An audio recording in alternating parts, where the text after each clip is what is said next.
TV Rio Branco, SBT Canal 8. A TV que você vê.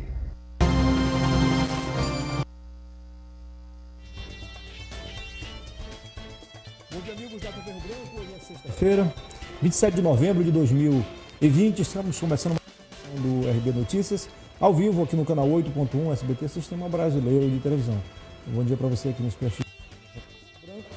E você também do interior, você de Bujari, de Quinari, de Porto Acre, Capixaba, Plasticarte, Acrelândia, parte do Sena Madureira, onde o nosso sinal chega diretamente pelo canal 8.1. Nas demais cidades acreanas, você nos prestigia pela NET HD TV Canal 15 ou pela internet, por meio do portal riobranco.net, que é o nosso portal oficial aqui da sua TV Rio Branco. TV Rio Branco, o portal riobranco.net e o jornal O Rio Branco, compondo o complexo de comunicação Rio Branco. Eu começo o programa de hoje recebendo aqui duas autoridades do mundo evangélico.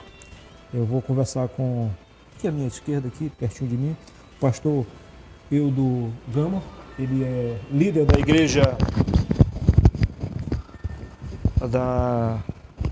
Igreja Batista Filadélfia, que tem sede aqui no bairro Estação Experimental. Seja bem-vindo, pastor. Prazer recebê-lo aqui mais uma vez. Obrigado, Muniz. Recebo também, ele é vice-presidente da AMEAC também, né? A Associação dos Ministros Evangélicos do Estado do Acre. E assumirá o comando, depois de 4 mandatos como vice, assumirá o comando a partir de janeiro. É um mandato de 2 anos. Recebo também o atual presidente da AMEAC, o pastor Paulo Machado, que é da Igreja Assembleia de Deus. Seja bem-vindo, presidente. Muito prazer estar aqui de novo com você, Muniz, e poder compartilhar com os nossos irmãos e amigos as últimas novas, né, da AMEAC. Isso. E passar aí em revista. Pastor, se o pastor Eudo Gama está no 4º mandato como vice-presidente e vai assumir em janeiro, o senhor, antes de presidir a AMEAC por 2 mandatos consecutivos, foi também 2 vezes secretário e uma vez tesoureiro, não é isso? Isso, exatamente. São mais de 40 anos já de AMEAC? A AMEAC foi fundada na década de 70, né? Pastor Muniz e uma equipe de pastores entenderam que as lideranças evangélicas precisavam se unir em torno de pautas comuns para que pudesse resolver, solucionar as problemáticas que surgissem.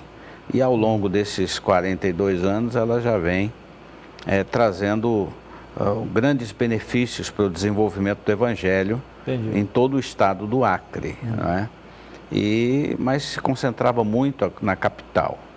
Nesses últimos 10 anos em que fazemos parte de um time que dinamizou um pouco mais a AMEAC, recentemente, até por conta de outras oportunidades, como trânsito de locomoção e tecnologia, a AMEAC agora alcançou a maioria dos municípios do estado. Uma frente muito forte em Cruzeiro do Sul, em Brasileia e Pitaçolândia, com a associação lá de modo fraternal, e em outros municípios como Embrião, e assim vai. Então, a nossa intenção é a promoção dessa união fraternal entre ministros, a fim de deliberar situações de conflito, como tantas que foi notícia recentemente aqui, se você também participou de muitos desses acontecimentos. Pastor Eudo Gama, só reforçando o que o pastor Paulo Machado fala, acho que a partir do ano de 2000, acho que já na gestão do pastor Eli, a AMEAC ela começou a se fortalecer mais. Até porque as igrejas também ganharam novos adeptos, novos fiéis, se fortaleceram, a sua igreja. A Igreja Assembleia de Deus, a Igreja Batista, aliás, a Igreja Assembleia de Deus de Madureira, a Quadrangular também. Sim. Enfim, então, não só aqui no primeiro distrito, mas também no segundo. Então, a partir dali, nós tivemos assim, uma ação mais efetiva, não apenas no campo espiritual, né, no campo evangélico, propriamente dito, mas em outras atividades também. Até que ponto isso foi importante para uma nova mentalidade, para a gente começar a sonhar com um novo amanhecer, um novo dia? Muniz, é interessante que na nossa gestão nós conseguimos algo que não tinha sido feito antes, que foi legalizar, documentar, né, Paulo, a nossa associação. Lembrando que quando eu olho para a Associação dos Ministros Evangélicos do Acre, é como, por exemplo, o Sindicato dos Professores. O Sindicato dos Professores não representa as escolas nem as salas de aula, e sim o corpo docente. Isso. Então, as igrejas se fortaleceram, sim, mas o objetivo da AMEACRE não é com as igrejas especificamente. Nós representamos os ministros evangélicos do estado do Acre. Eu até digo que nós, como associação, nós representamos todos os ministros do evangelho no Acre, até mesmo aqueles que não se sentem contemplados ou que fazem parte de outras associações, que também a gente não vê nenhum problema nisso. Contudo, a gente não é uma associação de igrejas, é uma associação que representa os ministros do evangelho no estado do Acre. Então, sem dúvida que há esse encorpamento, né? Esse embasamento forte de estrutura e mentalidade de unidade, para que nós sejamos bem representados como ministros do evangelho. Mas mesmo assim, pastor, e o pastor Wilson explicou isso, também como você está falando, mesmo assim, não podendo representar diretamente as igrejas e o movimento evangélico, e sim os pastores, a AMEACRE, ela não fugiu à regra, né? Ela não fugiu à luta e colaborou, teve uma participação decisiva nesse processo todo agora na Covid-19, né? Ah, sem dúvida, né? Com certeza. Pastor Paulo tem sido essa pessoa bem engajada e o nosso posicionamento sempre é a favor dos ministros que, sem dúvida, que representam suas respectivas igrejas. Por exemplo, a Associação dos Ministros Evangélicos, ela não pode representar a minha denominação, a Igreja Batista Filadélfia, enquanto instituição. Mas eu, como ministro, representante da igreja, me sinto contemplado. E é esse fortalecimento, essa unidade que faz com que a comunidade evangélica seja forte. Entendi. Por isso que essa representatividade, ela acontece de forma muito significativa na Marcha para Jesus, no evento da Gospel na Expo Acre, né, Pastor Paulo? E outros eventos que nós realizamos a nível de comunidade evangélica no nosso estado. Pastor, qual é o balanço que o senhor faz desse seu segundo mandato? Você fez uma pergunta interessante que eu gostaria, antes de responder essa pergunta, complementar.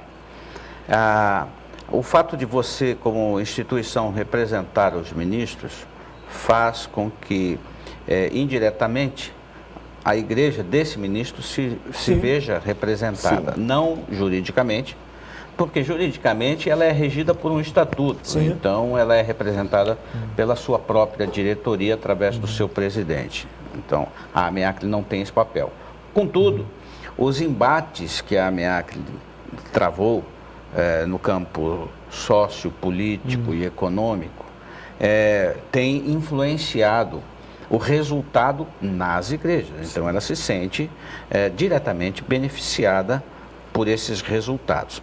Até mesmo porque os nossos embates, na grande maioria, se deram em torno do interesse de resultado político, de políticas públicas, né? Quando nós procuramos desenvolver o pensamento conservador da moralidade judaica cristã, que é predominante no nosso país. Então, nossos embates em sociedade se deram em torno desses temas. Outros temas que ela vem cooperando, contribuindo com os líderes que automaticamente atendem às igrejas, é na área social. Então, nós temos hoje, por exemplo, uma parceria com o projeto que foi desenvolvido pelo governo do estado, o Acre pela Vida, que visa minimizar o impacto social que muitos que vivem na periferia enfrentam. Quer dizer, nós temos um grande número de delinquentes juvenis que, em função da falta de oportunidade, sem opção, enveredam pelo caminho da marginalidade, trazendo aí para essas famílias um desconforto total, né? Muita preocupação, muita dor. Sim. E a igreja na periferia, ela é quem faz o primeiro enfrentamento dessa situação. E aí, o Acre pela Vida está agora projetando uma série de ações em parceria com igrejas e, claro, que tem que haver a participação direta do ministro. Aí a MEACRE entra como mediadora, como articuladora, né, como intermediária nessas relações para construir a ponte das parcerias que serão realizadas entre o poder público nas mais diversas áreas e a igreja, que se presta a também serviços diversos para contribuir com esse impacto social. Quando ela não consegue, no primeiro momento, ou seja, quando ela não consegue evitar que um jovem aí de 18 até 25 anos entre no mundo do crime, consegue depois que ele sai para não voltar mais. Já numa certa idade, depois dos 30, 35 anos, mas continua com o mesmo papel, o mesmo propósito. Você conhece a história da igreja. Então você sabe que isso é vocação natural da igreja. A igreja ela já desenvolve essas atividades naturalmente, sem apoio de nenhuma instituição governamental. Agora, é óbvio que aqueles que desenvolve esse trabalho sem ajuda, tem um resultado minimizado, bem menor. Mas se você fomentar essas ações, o resultado, com certeza, será muito maior. Então, é aí que nós temos hoje um governo que tem enxergado isso, que está olhando para essa possibilidade e se predispôs a somar esforços, deixando de lado todo o questionamento político do momento, que isso não é o que importa. O que importa é que nós estamos dentro de uma gestão continuada, que não pode ser esquecida, não pode ser deixada de lado, e nós temos agora uma inclinação natural, tanto no governo do estado como no governo municipal, de fomentar essas ações. Então nós esperamos que todo o trabalho que viemos realizando ao longo desse tempo, que é de conscientização, de preparação, de enfrentamento, de manifestação, de postura moral, ética, né? A reputação construída pela instituição ao longo desses anos, respalda a instituição de modo positivo para que ela possa lançar agora essas ações de modo mais evidente. Então nós fizemos assim anteriormente, como você pediu, qual o resultado da nossa gestão, nós fizemos o papel do João Batista. Nós viemos preparando o caminho para as execuções futuras. Nós tivemos impedimentos no passado nesse sentido, mas agora temos uma porta aberta para que no futuro possamos realizar trabalhos com mais eficiência. E aí passamos o cajado, pelo menos esperamos, porque estamos antecipando a nossa vontade, mas é um processo democrático. Nós somos regidos por um estatuto, haverá uma AGO em janeiro e essa AGO vai escolher a mesa diretora. Mas o nosso candidato natural já está divulgado, que é o do Gama, né? Que vem sendo companheiro nessa jornada, que tem essa leitura, que tem contribuído com toda essa execução, é protagonista nisso também, de modo que nada melhor do que dar continuidade no projeto com alguém que está dentro dele. Legal. Vou fazer a pergunta para ele, depois o senhor querendo também pode dar um toque, até porque o senhor tem mais experiência, tem mais idade. Pela primeira vez, me chama de velho. Pela primeira vez, desde 1978, não, vamos deixar 72 de lado porque ainda não era algo tão aberto, tão democrático, né? Então vamos deixar 78, a partir de 82 então, quase 40 anos, né? Eu, pela primeira vez, então de lá para cá, eu vejo, nos outros anos eu não participei ativamente, que eu não lembro, eu era criança ainda, e que eu vi pela primeira vez em 2018, na eleição do governador, a igreja assumiu um papel abertamente favorável, se manifestou em favor das propostas defendidas pelo governador Gladys Cameli. Ocorre que nem todos os pastores se sentem ainda contemplados com o que foi discutido, voltado exclusivamente para as igrejas. A pergunta é a seguinte: 2 anos já se foram, né? Daqui a pouco acaba o segundo ano de mandato. O que vocês esperam a partir do ano que vem? Há um ambiente já propício, já favorável a isso?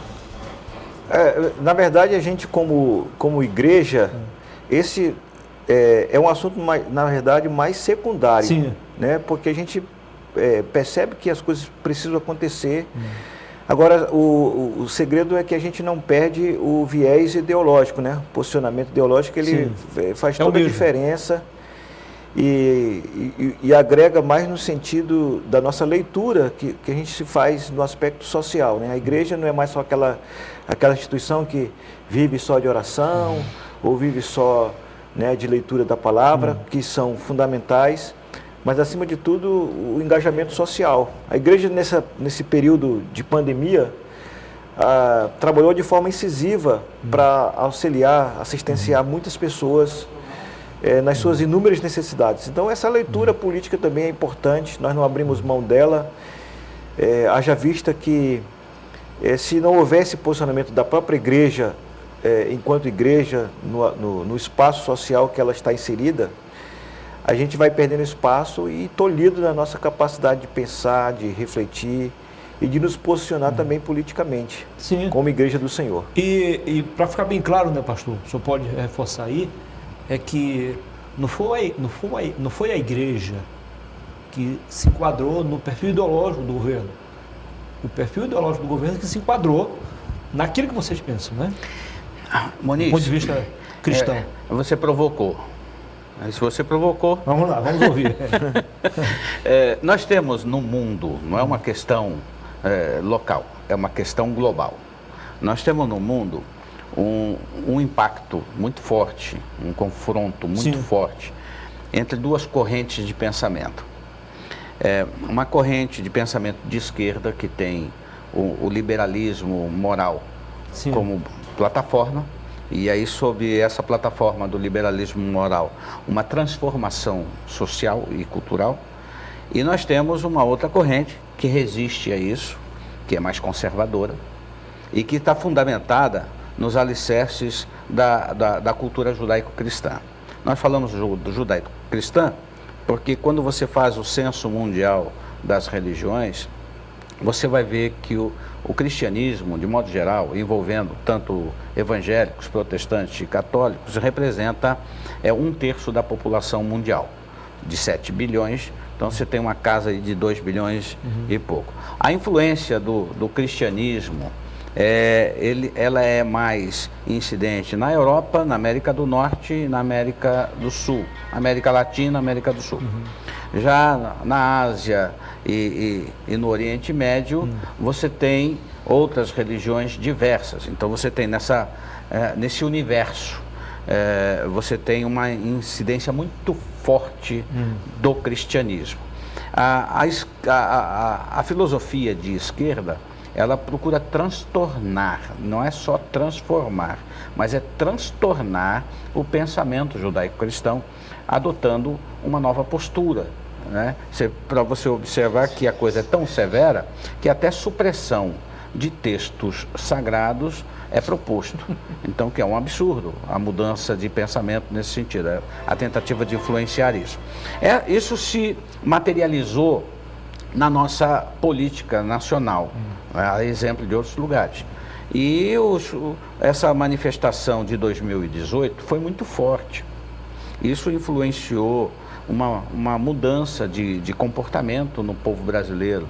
Talvez aqueles conservadores eram mais silenciosos, eram mais recatados, né? E os de filosofia de esquerda eram mais agressivos, mais incisivos. E nós tivemos agora uma manifestação, parece que, de despertamento do conservadorismo. Quer continuar no próximo bloco? Então nós vamos encerrar, porque nós vamos ter 3 blocos hoje, tá? Então tá bom. O senhor estava em pleno desenvolvimento e eu tive que cortar. Então tá bom, você vai ter que convidar uma outra oportunidade. Mas eu quero agradecê-lo pela entrevista, pastor. Tá bom. Parabenizá-lo pelo trabalho. Obrigado. E dizer que foi um prazer recebê-lo aqui. Prazer vai ter nosso, nós estamos à disposição. Estamos trabalhando esse caminho para o Pastoreio do Gama. Vamos contar com o apoio de vocês, Narciso, de todos os colegas. Com certeza. Para que a MEACRE possa ter essa vitrine importante que vocês oferecem. Com certeza. Muito obrigado, pastor Edu Gama. Foi um prazer recebê-lo também. Parabéns aí pelo trabalho realizado na Filadélfia. E boa sorte a partir do de janeiro agora com essa nova missão. Obrigado, estamos juntos aí, tá bom? Foi um bem. prazer. Depois do intervalo, gente, vamos falar de educação, preparação. Eu vou receber daqui a pouquinho, em 2 minutos, o doutor Gilberto Haddad, sócio proprietário do curso Aprovação, que continua fazendo sucesso, colocando muita gente, né, em cursos importantes na Universidade Federal do Acre e em outras universidades, né, através do curso preparatório, inclusive no curso de medicina. Em 2 minutos, você não precisa mudar de canal. Até já!